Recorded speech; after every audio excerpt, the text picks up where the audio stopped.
ഒരു ബോയ് ഫ്രണ്ടും ഗേൾ ഫ്രണ്ടും കാട്ടിലൂടെ നേക്കഡ് ആയിട്ട് ഓടുക. കഥ ഞാൻ പറഞ്ഞുതരാം കേട്ടോ.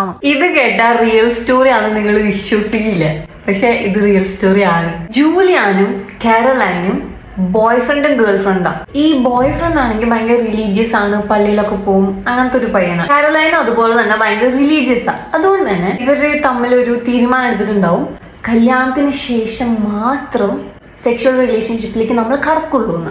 അങ്ങനെ ഒരു ദിവസം ഈ ബോയ് ഫ്രണ്ടിന് വെയിറ്റ് ചെയ്യാൻ വയ്യാണ്ടാവും. ഇവൻ ഇവളെ പ്രഷർ ചെയ്തുകൊണ്ടിരിക്കും, ലെറ്റ്സ് ഡു ഇറ്റ് എന്നൊക്കെ പറയും. അവൾ സമ്മതിക്കില്ല. അപ്പൊ പിന്നെ അവൻ ഇവളെ കല്യാണം കഴിക്കാൻ ഫോഴ്സ് ചെയ്തുകൊണ്ടിരിക്കും. ഒരുപാട് ഇവളെ ഫോഴ്സ് ചെയ്യുമ്പോഴും കാരോലൈൻ ഈ കല്യാണം കഴിക്കാൻ റെഡി ആയിട്ടില്ല. എന്ത് ചെയ്താലും ഗേൾ ഫ്രണ്ട് സ്ട്രോങ് ആയിട്ട് തന്നെ പറയും നടക്കില്ല എന്ന കാര്യം. അങ്ങനെ ഈ ബോയ് ഫ്രണ്ടിന് ഒരു പ്ലാൻ വരും.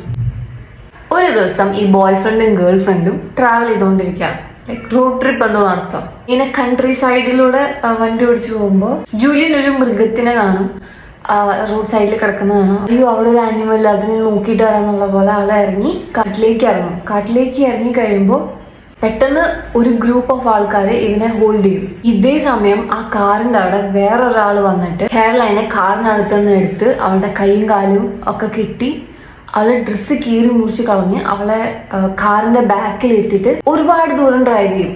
6 മണിക്കൂറോളം ഇയാള് ഡ്രൈവ് ചെയ്ത് കൊണ്ടുപോകും. അങ്ങനെ ഒരു സ്ഥലത്തെത്തുമ്പോൾ ഈ കിഡ്നാപ്പർ വണ്ടി നിർത്തും, കാരോലൈനെ വണ്ടിയിൽ നിന്ന് പുറത്തേക്ക് എറിയും. എന്നിട്ട് ഈ പുള്ളി ഒരു കുഴി ഉണ്ടാക്കുക, ലൈക് കുഴിച്ചിടാൻ വേണ്ടിയിട്ട് ഒരു കുഴി മാന്തിക്കൊണ്ടിരിക്കുക. കാരോലൈൻ ആണെങ്കിൽ ഒന്നും കാണാനില്ല, അവളാകെ ടെൻഷൻ അടിച്ച് പേടിച്ചിരിക്കുകയാണ്. അങ്ങനെ ഇരിക്കുമ്പോൾ പെട്ടെന്ന് ഇവളൊരു ഫെമിലിയർ വോയിസ് കേൾക്കും, ഇവളുടെ ബോയ് ഫ്രണ്ടിന്റെ വോയിസ് കേൾക്കും. അവൻ ഇവളെടുത്ത് കാരോലൈൻ വേക്ക് അപ്പ് എന്ന് പറയാം. എന്നിട്ട് ഇവളുടെ കണ്ണിന്റെ കെട്ടൊക്കെ അഴിച്ച് കയ്യിലെ കെട്ടൊക്കെ അഴിക്കുമ്പോൾ ഇവള് കാണും ഇവര് രണ്ടുപേരും നേക്കിടാ. എന്നിട്ട് ഈ ബോയ് ഫ്രണ്ട് അവളുടെ അടുത്ത് പറയും, നമ്മളെ ഒരു സാത്താനിക് കൾട്ട് കിഡ്നാപ്പ് ചെയ്യാൻ പോവാണ്, നമ്മളെ മർഡർ ചെയ്യാൻ പോവാണ്, നമുക്ക് ഇവിടെ നിന്ന് എസ്കേപ്പ് ആവണമെന്ന് പറഞ്ഞിട്ട് അങ്ങനെ ഇവര് രണ്ടുപേരും നേക്കഡായിട്ട് കാട്ടിലൂടെ ഓടുക. കാരണം ഈ സാത്താനിക് കൾട്ട് ഇവരെ ഫോളോ ചെയ്യുന്നുണ്ട്, ഇവരെ പിടികൂടാൻ നോക്കുക. അങ്ങനെ ദിവസങ്ങളോളം ഈ ബോയ് ഫ്രണ്ടും ഗേൾ ഫ്രണ്ടും കാട്ടിലൂടെ അലഞ്ഞു നടക്കുമായിരുന്നു.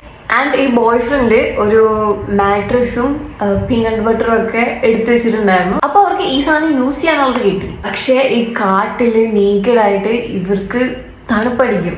ഓരോ ദിവസം കടന്നു കൊണ്ടുപോകും തണുപ്പ് ഇങ്ങനെ കൂടി വരുന്ന പോലെയായിരുന്നു. അങ്ങനെ ഒരു ദിവസം രാത്രി ഇവര് ഫ്രീസ് ആയിട്ട് കിടക്കുക. അപ്പോ ജൂലിയാന് ഒരു ഐഡിയ വരും. ജൂലിയൻ പറയും, ഈ തണുപ്പിൽ നിന്ന് രക്ഷപ്പെടാൻ we can be intimate. Girl friend അപ്പോഴും സമ്മതിക്കില്ല, അവള് സ്ട്രോങ് ആയിട്ട് തന്നെ പറ്റില്ല എന്ന് പറയും. പിന്നെ ഈ ബോയ് ഫ്രണ്ട് അവളെ പ്രഷർ ചെയ്ത് ബുദ്ധിമുട്ടിക്കും. പിന്നെ അവൻ പറയും, എന്നാൽ നമുക്ക് ഇപ്പൊ ഇവിടെ വെച്ച് തന്നെ കല്യാണം കഴിക്കാമെന്നും പറയും. അതിലൊന്നും ഈ ഗേൾ ഫ്രണ്ട് വീഴില്ല. അങ്ങനെ ഒരുപാട് നേരം ഗേൾ ഫ്രണ്ട് സമ്മതിക്കാതെ